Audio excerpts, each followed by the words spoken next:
Pasok muna tayo. Pasok. Ayan.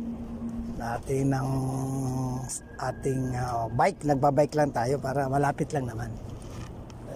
Para exercise pa sa tuhod. Ayan, nasa highway tayo. Kita nyo ang araw. Oh, napakasikat ng araw. Dami sasakyan sa gilid. Mga nakaparking. Liko muna tayo. Lapit lang naman. Mga ilang minutes lang. Pasok muna tayo sa trabaho para magkapira. Para may pambili ng kubus. At saka tsaa. Tsaa lang. Saka ano. Ganyan lang tayo. Ganyan lang ang buhay. Konting sipag lang para tayo ay makaano. Grabe ang init. Napakaaga pa. Napakainit na. Mag-alas 7 pa lang. 6:53 ng umaga. Pero napakainit na. Nakatirik na ang araw.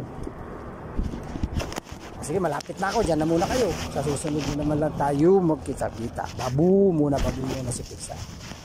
Babu muna. Ayan si Anino ni Pix. Kita mo? Kita mo, nagbabike pa lang si Pix. Anino pa lang, pugi na. Joke lang, baka maniwala kayo.